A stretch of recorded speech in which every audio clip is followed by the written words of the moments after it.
Welcome to Board Game Binge, the place where we bring you bite-sized, bingeable board game content from across the industry. I'm your host, James Staley, and in this episode, we're chatting with Liberty Kifer, owner of Lightheart Games and the designer behind Crystallo, an award-winning solo game that successfully funded on Kickstarter in 2019. Crystallo recently made its way into Barnes & Noble stores across the USA. Liberty, welcome to the Binge. How you doing? Doing well. How are you? I am doing great. It is awesome to have you on this podcast. I think this is actually this is the second solo game that we've had on the podcast. So nice. It's always cool to kind of get into the solo game arena and kind of get the motivations behind it. I was reading somewhere that you were actually a photographer. How long have you been doing photography for? Yeah, so I started taking pictures when my first daughter was born. My husband bought us like a nice camera, a DSLR, just a beginner one. But I was kind of home with her all day and started taking a ton of pictures of her, and it sort of snowballed from there into something that was an art form that I could actually do while being a stay-at-home mom. But I really found a passion for it and spent about 10 years shooting professionally as a portrait and wedding photographer. I really loved it, and I still love it. I still do it from here and there. And did you bridge into like board game photography or anything like that, or was it mainly just weddings? Feel free to hire me, anyone who's watching. I love taking pictures of. I did all my photography for Crystallo, obviously, for promoting that, and that was super fun, and I've taken a handful here and there when my family are playing. But that's something I would definitely like to do more of. It certainly helps with that artistic eye. We actually had the Victory Point Labs, well, not the full team, but one of the photographers from that YouTube channel, where they basically have 3 different people film the same thing, same board game, and then they show each other and they kind of talk about how they put together. It was one of my all-time favorite YouTube channels now. I absolutely love it. Cool. It's phenomenal. It's awesome. Yeah, exactly. So, and were you doing any other kind of art, or was that kind of your artistic kind of talent over the past decade? Like, have you done any kind of drawing or creative design or anything like that? Or yeah, so I'm not. I don't know. I'm such a dabbler, so I try a little bit of everything. I always try to be doing something creative. So I like to draw. I like to paint. I like to sew by hand. I'd like to learn how to use the machine as well. I mean, I learned like a little bit a long time ago, but I'm kind of always picking up little projects here and there. So what got you into board games? Like, have you been playing board games your entire life, or is this something that's kind of more of a recent passion for you? Or I played a lot of the standard board games growing up, and like those. I was really more of a card player, though. I love like hearts, and Texas Hold'em is kind of like my favorite thing. Taking money from people is really fun. So I've always loved like the feeling of cards in your hand, and I knew that like when I started, well, it's kind of a long story about getting into games, but when I did, I knew that I really wanted to do cards because I just love. They're like little works of art. Yeah. What got you into deciding to actually do like game design and game development? Like, was there something that kind of triggered that, or is it just kind of naturally came about? Or I've probably told this story a whole bunch of times now. So I've never heard it. I want to hear it. So I was on a trip with my family, and my kids and I were really excited about this trip. And then my second oldest daughter and I both got really sick, and we spent the entire week just like throwing up in the Airbnb and not going anywhere or doing anything fun. So I was wanting to make up for that on our drive home, and we were just like playing all our little card games that we normally do, and then we got bored of those, and so we kind of made up a new one, and we were like, hey, wouldn't it be cool if we could play that with other people? And then we kind of thought about how we could do that, and that was how our first game that I ever designed was sort of started, and that's Feed the Humans, which that I hope to do something with in the future. but that was the one that I kind of like, we did all the art for it and like kind of started learning about Kickstarter, and then Crystallo came along and stole the show. But so yeah, what led into Crystallo? Like what was kind of the genesis behind that idea? Because it's from what I've seen, I haven't seen anything like it. Maybe there's games out there and I just haven't played enough games, but it seems quite unique on how you play this solo game. So where did you come up with this idea of kind of like freeing these characters by like freeing one gem at a time, or an orb, I guess would be the way you describe it? How did you come up with that idea? It's a great question. It's kind of weird so I got into it because there was a solo print and play contest. And I remember when I first decided, like I thought about it for a long time and I was like, oh, that's really interesting. Like I didn't know people played solo games and I didn't know that was a thing, and kind of wanted to try it out. Sorry, my dog is like playing with my cat over there. That's okay. Yeah, so I think I just like pulled out a deck of blank cards I started like, I think they were actually just like a deck of poker cards. And I started like turning them over in my hand, and I'm like, what kind of experience would I want to have as a solo player? And a lot of it was like tactile, like what kind of actions would I want to take and how does that feel? And honestly, it was like a 48-hour kind of like creative binge. And then at that point, like at the end of 48 hours, I kind of had like a working prototype, but I don't really remember how it happened. I wasn't on drugs or anything. I promise. I swear. Crystals and orbs and yeah. But initially I used like a throwaway theme. I think I had like flowers and seedlings and seeds. Okay. And they kind of like, that was the 1, 2, 3 size crystals. But I rethemed it into the crystals because I like that aesthetic of like the dark cavern and the crystals. And I hadn't really seen that done. So yeah, I thought that would be really fun. And then the creatures kind of like grew out of that. Like I wanted bright rainbow colors, and my girls are really into like mythical creatures, so they helped me come up with them. And yeah, it was like a team effort.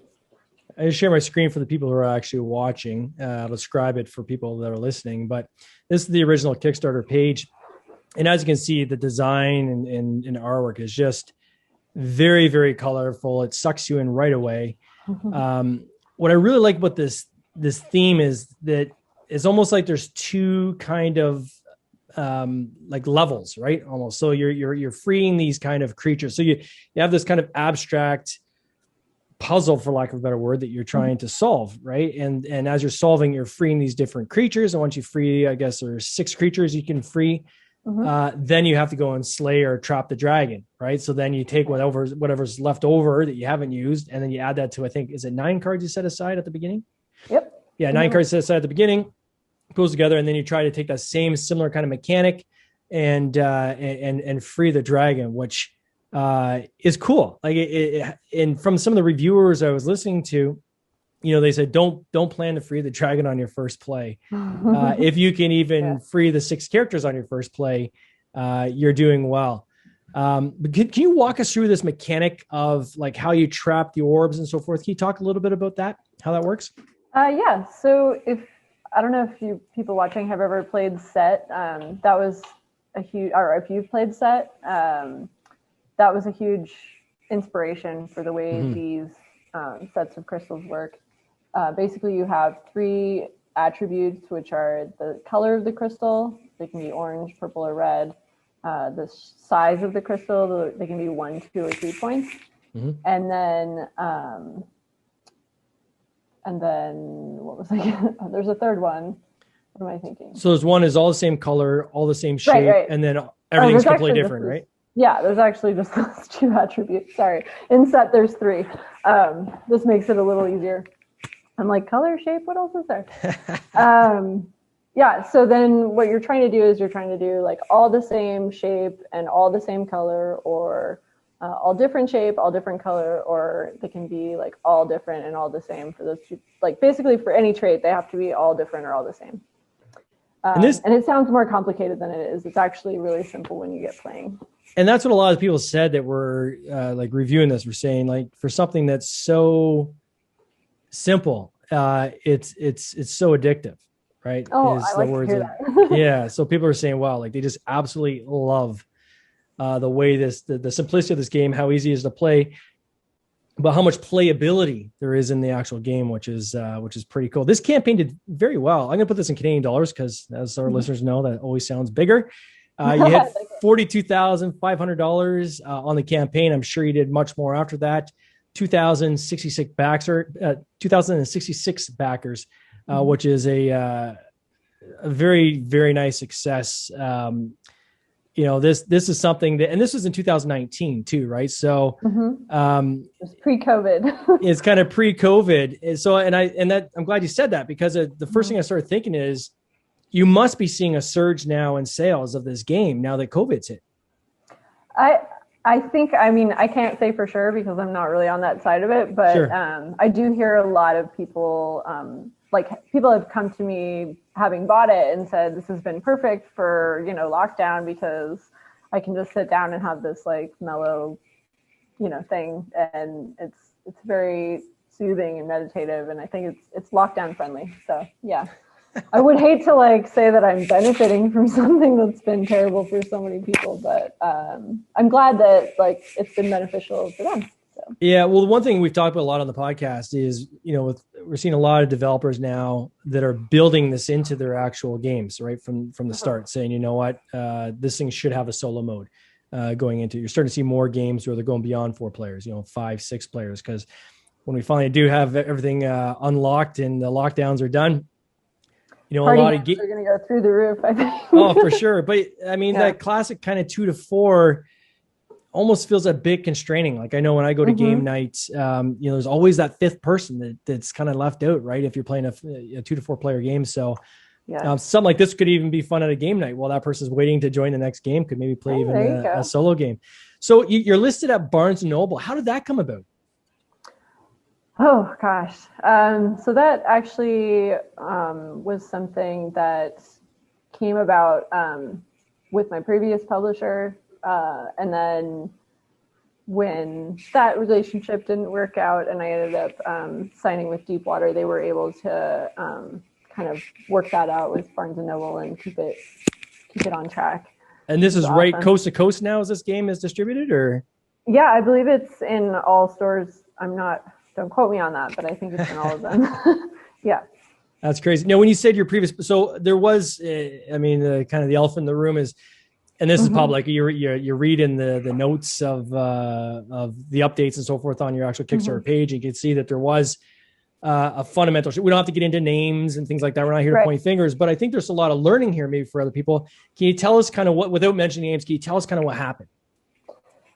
Yeah. So, I signed with the publisher right before I went to Kickstarter. So the game had already kind of gained a little bit of buzz and enough that my reviewers had kind of come out with their videos at that point. And so a publisher had heard about the game, and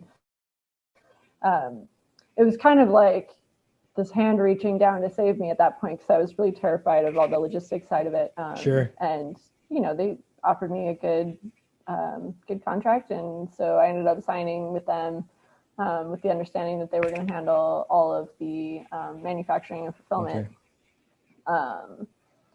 And yeah, that went pretty well for a while, and then kind of communication broke down really badly after a while, and we both had frustrations. I would say I was really frustrated. Of course, yeah.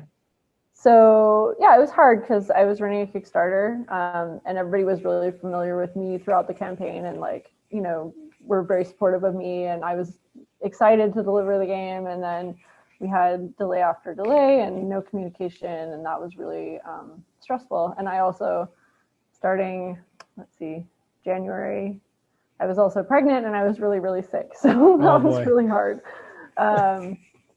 Yeah. A lot going on at one time. So was this, just for clarity, this was after your campaign closed? Yeah. So this is after the campaign closed, right? Yeah. So the campaign went great. And I basically ran the campaign all the way to close. They just were kind of in the background and, kind of advised me on some things. And then we did a couple of conventions. I think I did 3. Yeah. And did you have to prepay them? Like, so were they prepaid to go and kind of manufacture from your Kickstarter funds, or how was that kind of set up? It was fortunate. So I ended up, basically they paid for the manufacturing up front, and then I was going to pay them back. And so, without going into too much detail, funds got used for things that were not my campaign instead of being used for my campaign, that I had sent to them. And so it was kind of they just had a lot going on, and COVID hit really hard. I know like our manufacturer was out for like a month. They didn't have, all their employees were out in China. So that was part of it. But yeah, just a lot of like, this was going to help pay for that, was going to help pay for that. And then it all just kind of fell over. So what would you say to somebody that's in the same situation where campaigns close, or I guess how would they even avoid getting themselves into a situation like this in the first place? Yeah. So I think some of it was naivety on my part. I think I could have been a little more careful. Although I will say, I think my publisher always had good intentions of, delivering the game and making sure that, it was a success. And they, like I said, got the Barnes and Noble thing going. And, but I think there were like signs that I missed in terms of like, maybe they weren't the most together, or I don't know. Yeah. I don't want to say too much, but, also some of it was unavoidable in terms of like the COVID situation, and I just have kids wandering through. And timing, like some things were just unavoidable. I would say one area that I definitely would do differently next time is I just would be a lot more involved in some of the decisions. I think because I was really new and I was really naive and I was kind of scared when it came to logistics and things like that, that I just kind of was hands off on it. Yeah. And so there were issues that had I been more involved, I maybe could have prevented from happening. So yeah, I think if I was going to do it again differently, I would, even if you're working with a publisher, I would say like be very hands-on and like, ask a lot of questions and stand up for yourself. That's I think that's some of the questions that often get asked, right? Is when people are especially coming in this for the first time is, how do I know I can trust, a manufacturer, say on the other side of the planet, right? Where, so there's this nervousness of, and a lot of games are made in China. Okay, so I have to go find a manufacturer in China or maybe a publisher there. Mm-hmm. How do I know they're not just going to take my money and run? Like this is often the question somebody asks, right? And it's a valid question. That'd be a question anywhere you're going to get a game published. I think that doing your homework in advance and vetting the different manufacturers that you're considering is important. Ask people for referrals. There's a lot, there's thousands of games coming out now per year. And, there's a handful of manufacturers that are probably making most of those games. So, if you can find one that has reputation and you can have other people that can say, yeah, I use them, that might be one path. If what I find interesting is in this case is because typically a publisher would be the one that launches the Kickstarter. Right. So typically this was different. Sure. The publisher would sign you and then say, okay, here's your percentage. And you sign a contract. Now we take it from here. Thank you very much. And they go and it's their name on it. You were in a very unique situation where your name was on it. Right. People are looking to you. They gave you the money and there's someone else that they don't know is responsible for getting that game to them. And if that falls apart, they're not blaming that person. They're blaming you. Yeah. Right. And that was incredibly hard. That I would wake up every day to like angry comments and emails and like there was a big period of time where like I just couldn't reach my publisher. Like he blocked me on Facebook and like I just couldn't reach him at all. And that was incredibly stressful and difficult because, like I said, I was pregnant. I was like 24/7 nausea, and I was also getting yelled at like daily. So, yeah, I was definitely like in a desperate situation. And then when they just kind of like noped out and gave the rights back to me, I still had about 600 copies left unfulfilled, or 600 backers, I think, left unfulfilled. Didn't know where the rest of my games were. Did you have the funds? Like, did you have control of those funds to go and spend, or were you having to go to pocket again for the next 600 games? Like, how did that work? It's complicated, but I ended up having to pay for some things twice. Let's put it that way. Where I had given money and then it didn't go where it was supposed to. And so I ended up having to, I lost some money on it. But as it turned out, I ended up kind of doing like a public call for help because I had made a ton of friends that were publishers, and, other designers and stuff, and just said, hey, I'm in a bind. I really need to, I did not want to leave 600 backers not getting their games. So tried to do what we could do. And I met with several publishers over the next week. I think it was 8. And then ended up signing the game with Deepwater. And they actually took on multiple titles from that publisher as well. So, wow.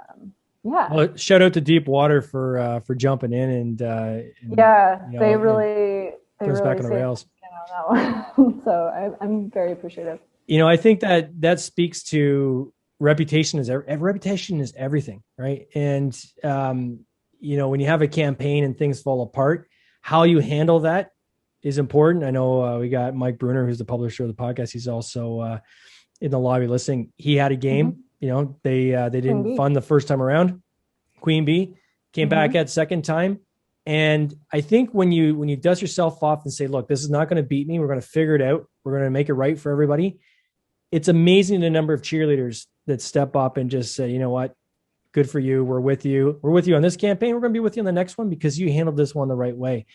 And when I read through a lot of the comments on the page, there was this outpouring of compassion for you from a lot of people saying, look, I'll get my game when I get it. I'm glad you're working through it. And you know what? It's a great game. And I think it's going to be awesome when it finally arrives. So, but that was a play really for sure. Yeah. There's always going to be that handful of people that are just never going to be happy. But at least that's what I've been told when it comes to Kickstarters. There's always going to be a couple people who just walk away grumbling. But I like to think that hopefully everybody, the vast majority of backers, they got their stuff and they know that at least I cared enough to not just give up, because definitely was tempting at times.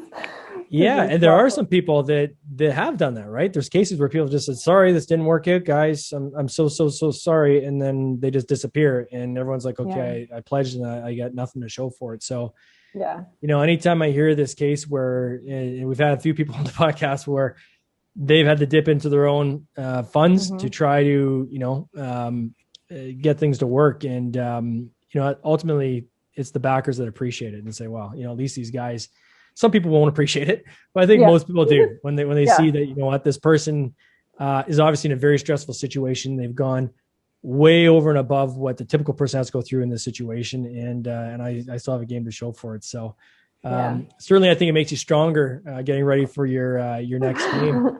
Now on your website, you talk about, so Feed the Humans was your first game. That was a 2 to 4 player. It was a card game, was it? Or I think it goes up to 6 actually. Okay. Because we have a pretty big family. So I think I made it bigger.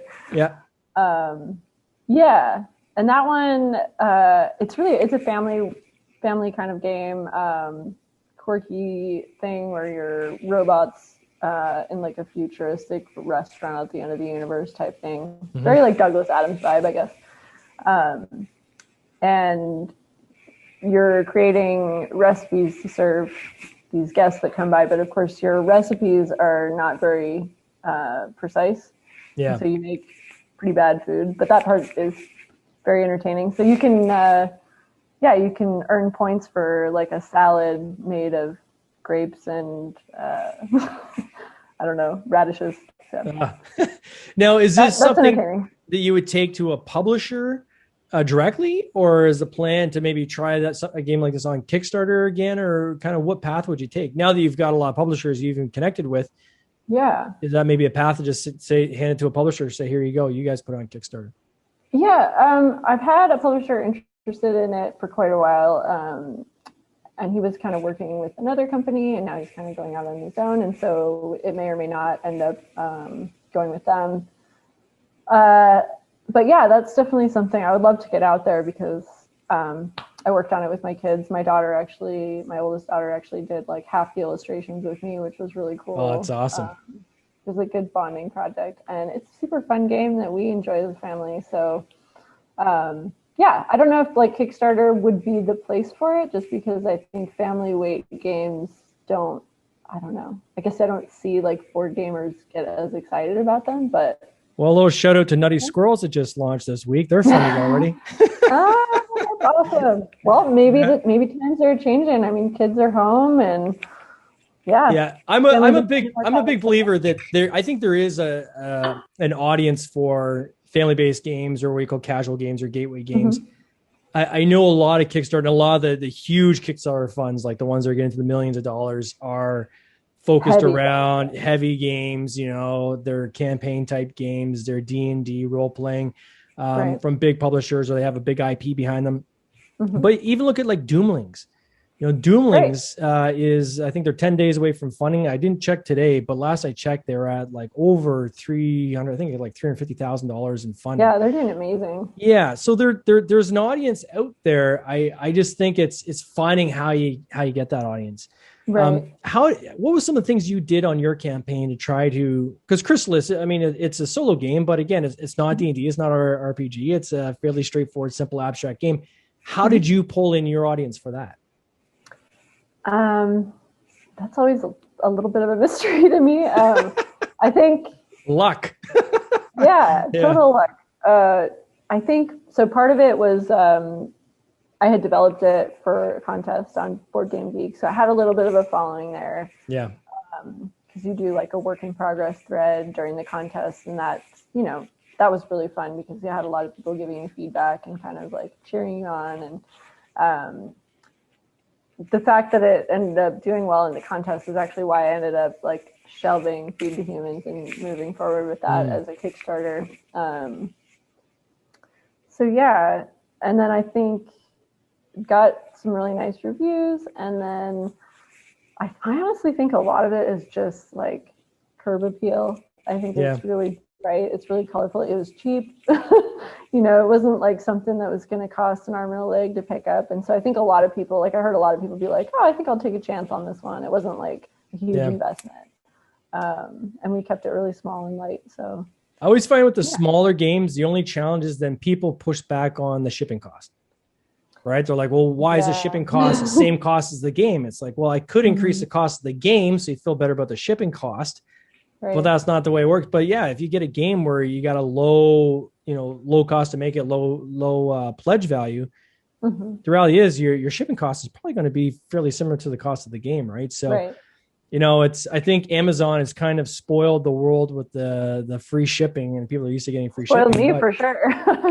That's what I'm used to. But small publishers, I mean, it's coming out of your pocket, and it's not cheap, right? So you have to pass that along. So you can try to subsidize that into the cost of the game a little bit, I think. Which is you can, and you see people do that. They'll say like $10 flat shipping, and they'll take like maybe the cost is really $18, so they'll take $8 and they'll bury it into the cost of the game. And VAT tax is another thing that's coming up right now with Europe, right? So Europe and the new Brexit rules, they're saying to publishers, you have to charge VAT tax based on the value of the pledge, not on the game cost, and that's due as soon as you ship that game. So, that forces a lot of publishers are going to now have to start building that tax into the actual pledge cost.